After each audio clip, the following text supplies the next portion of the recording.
Most people aren't aware of it, but there was a scientific storm in America all through the late 50s about this thing out there in space, because the astronomers were all watching it, and that was back when they weren't afraid to talk about it. It was in the science magazines. I mean, I had a subscription to, like, Popular Science, and hell, it was on the front cover of the magazine one day in, like, 1961. And I was really excited when I saw it, because here's this giant red planet on the horizon of the California coast, and a humongous tidal wave coming in towards the coast, and having grew up in the mountains of the Sierras, and this thing in the magazine, it said this tidal wave coming in was going to be at least 3 miles high, and I went and showed it to everybody in the house, and they laughed, and they said, look, it says right here, there's nothing to worry about. It won't be here for another 50 years. Hey, guess what? That 50 years has came and gone, and this baby's out there in the sky. They've been watching it. I watched it, and I can tell you, this thing has got so much trash coming around it. You know how we live in a solar system? We've got 9 planets and a big sun. This thing has got 7 planets and its own sun. But I believe that instead of having dirt on it like our planet does and water, I think this thing is just a big, bright reddish-orange iron ball, because it's giving off all this red iron oxide dust out into the atmosphere. When we thought at first it was just a teeny little red speck of fuzzy red dust in the distance, but over the years as it went by and we watched it, it got bigger and bigger and bigger. And then finally about '08 we could see this thing like it was across the street, and we could see that it was a blazing hot ball of fire giving out sparkles of red iron oxide dust for thousands of miles in every direction, and you could see the planet circulating it. Now I'll tell you one thing that I really am nervous about. I think this thing's got a planet like ours circling it. This is its own solar system. We're about to have a solar system come through the middle of our solar system. This can't be good. But unfortunately, it looks as though that's what's going to happen. Hopefully nothing in this mess will hit us, even though it does say it will in the Bible, leastwise it does in my Bible. It says we can expect all kinds of problems. We were looking at asteroids right close to this thing. There's asteroids that are floating around right near the, that are orbiting the main sun itself. These things appear to be about 500 miles across, and as you go back into the tail, you get into meteorites that go back for millions of miles in the tail. This thing looks like a giant red teardrop-shaped dust cloud, and you can see once if you're able to see it up close like we did, you can see every speck out there. I guarantee you, there's trillions of meteorites following this thing. Now, these CIA people that I know say that we're not going to be that close to it when it goes past us. They're saying that in order to attain breakaway speed, when it comes up around the backside of the sun, its speed will at least double, possibly more, which will put it here earlier than everybody is saying it will, and that this thing will probably be about 20 million miles from us when it crosses in front of us. And then as soon as it flips us upside down, we're going to go into its debris field tail and be pelted with meteorites. And, of course, in the Bible it says they will talon 70 pounds. So if you've got 70-pound meteorites falling like hail, and I can guarantee you they will be falling like hail because there are that many in the tail of this thing. This thing has got a tail loaded with trash.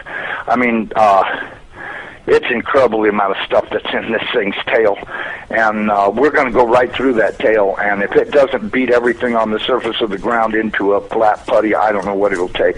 I tell everybody, you better be at least 20, 30, 40, 50 feet on the ground and have either concrete or stone above you, because it'll break through the roof or whatever you've got if you don't. These CIA guys told me that this pole shift will probably happen from start to finish in around 28 minutes.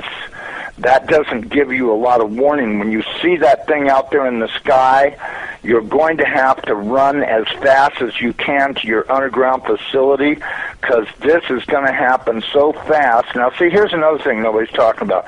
You've got this giant iron planet that they say is 47,000 miles across, getting ready to come up past us, and when it starts to approach us, it's going to start and have real serious effects. So is it a planet or a failed star? It's not a failed star. I saw this thing up close. It did not look like a failed star. It looked just like our sun. Right. Okay. Would you call our sun a failed star? No. Okay, well, you had said planet. I wasn't sure if it was like a failed star brown dwarf or a full sun. So it's a full sun? It looks to me like a miniature sun, just like the one we have. The only difference is our sun is giving off flames and stuff, and this one's doing the same thing as it, but it's giving off this red iron oxide cloud of dust around it, and until it got close, we couldn't even tell what was in there. We could see it was hot, and it looked like it was just a dull red when we were first able to discern it through the red cloud, but as it approached, it started to become more apparent that this thing is just orange hot. I mean, to tell how hot it is, I was told that they estimated between 5 and 10 million degrees, but, I don't really know, if that's right or not. I mean, it's got to be pretty hot because it's sending all of this red iron oxide dust out into space around it. Right. And it's got this enormous, and I mean enormous, at least 50 or 100,000 miles on each side of it, this red dust cloud that goes all the way around it. I know when we were watching it, as it started to make the upward swing to approach behind our sun, it was amazing. The red dust cloud settled down. Instead of being round, it started to settle down into a V, like wings, upside-down wings. Right. And I thought, boy, I wonder if that's where the ancient Sumerians got the idea this thing had wings, because, centrifugal force is a funny thing. When it comes back up around the planet, when we see it in the sky, my guess is it's going to look like it's got wings, because centrifugal force is going to be pulling the red iron oxide dust and particles out to one side, and then as it starts to climb out and go away from us, listen, I was told that this thing's magnetic field is going to be so strong, anybody that does not have a padded lead helmet to wear will have their brain gutted for everything they ever knew, and they'll be a complete raving moron after this thing passes. They'll they won't know, they'll pee in their pants. They won't have a clue what's going on, because this thing will gut their brain. And I was reading a deal in my Bible. It says that after this happens, that nobody will care because they won't be able to remember it. Well, of course, I was told by somebody the reason that is because the electromagnetic field from this thing will be so strong, because, see, as it comes up underneath of us, it's going to start and pull us toward it. And then, just like a pair of big magnets, all of a sudden it's going to lock onto us. And when it does, it's going to be like the Jolly Green Giant hit the earth in the ass. It's going to send a jolt 500 to 1,000 foot high. This is what I'm told. 500 to 1,000 foot high shock waves all the way around planet Earth. They'll be so bad that in a lot of areas that don't have good solid soil, it'll fluff it so badly that you'll practically be like you're standing in quicksand. And that this thing's magnetic field will literally gut your brain of everything. And so you may want to give some thoughts to getting you some sheet lead, build you a little lead helmet to wear, like a little motorcycle helmet to protect your entire brain and the back of your neck, so that way this can't happen. Because if these guys are right about this, and I'm pretty sure they are, because I know for a fact they know what they're talking about when they say stuff. And and it does sound reasonable to me, knowing what I do about electromagnetic energy, that this could happen. And it very easily could gut everybody's brain for everything they ever knew, and they'll stand there and pee in their pants and go, gee, what was that? And that's if they still know how to talk. And there won't be any doubt in anybody's mind, because this thing's going to look like a big red dragon, exactly like all the ancient Sumerians and the Chinese and all the rest of them that had documented this thing's passing before. It didn't look like a white ball or a snow cloud or nothing. It looked like a big red iron oxide dust cloud with a superheated star in the middle of it. And I mean, and that's what we've seen. So, I don't care what anybody else says. There's a possibility. There's more than one thing out there. I watched it through the Hubble Space Telescope, and when this thing looked like it was across the street, the Hubble got cut off, and they encrypted it, and that was the end of any transmissions we had to watch.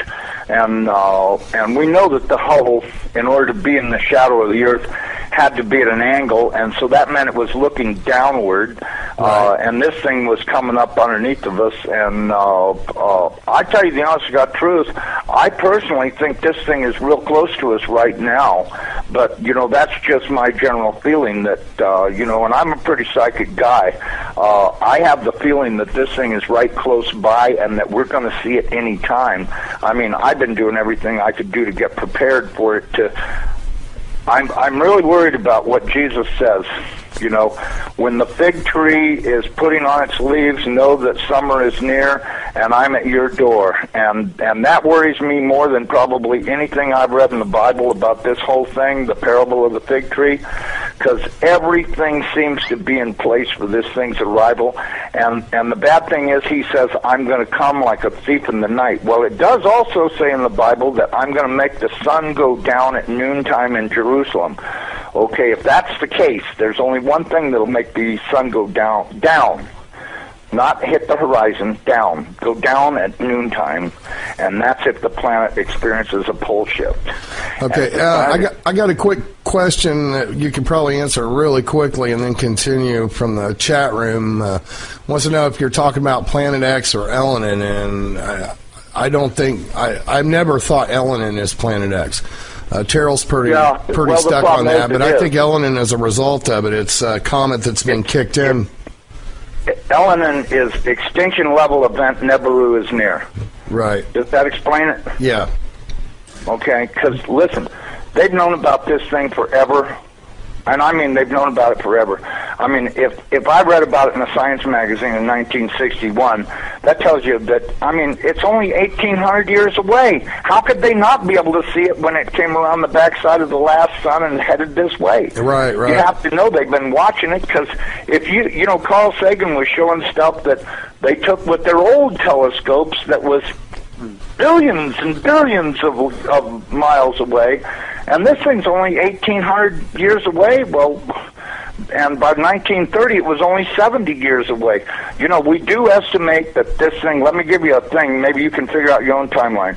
We estimated that this thing is traveling around 3,500 miles an hour, okay?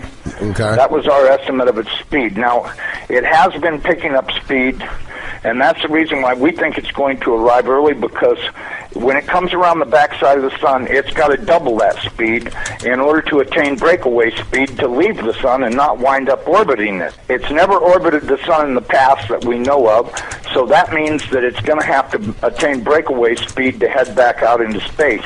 Now, you look at the NASA videos, photos, and all this other crap those morons put on the internet. This thing is coming in. It's going to, as soon as it goes around the top of the sun, it's going to go back out into space. Right. And it's going to do this really fast. When it goes past us, it's going to go past us so fast that we'll almost have no time to get ready. That's my opinion. But, just drawing it out on paper a few times and thinking about it, and I went, if this thing picks up enough speed to make breakaway speed, then that means it's going to come past us. This thing, according to what I was told, is that this thing is approximately 47,000 miles in diameter, 4 or 5 times the size of the Earth, and it'll come past us, and we won't have a lot of warning, and we won't get to see it in the sky until it's on us. I think the NASA timeline is completely off. I think this thing's going to arrive much earlier than they say it is. I know they're saying October, but, if you look at now, I was told that the poles are not shifting at 42 miles a year. They're shifting at 42 miles a day. And the reason is because this planet is rolling over to face this thing. Now, when it goes by, it's not going to push our North Pole away. It's going to grab our southern pole with its northern pole, and it's going to be like somebody kicked this planet in the ass. That earthquake that it talks about in Revelations, when the opening of the sixth seal comes, from what I've been told, that's very accurate, because that's exactly what's going to happen. There's going to be a massive earthquake when it locks onto us. As it goes past us, we're going to follow it right upside down. The oceans are just going to be roaring from pole to pole, as you could well guess they would, because if you take a planet that's 7,000 miles across and roll it upside down in 30 minutes, you're going to have some real serious problems with wind and water. We should be preparing to expect this thing to show up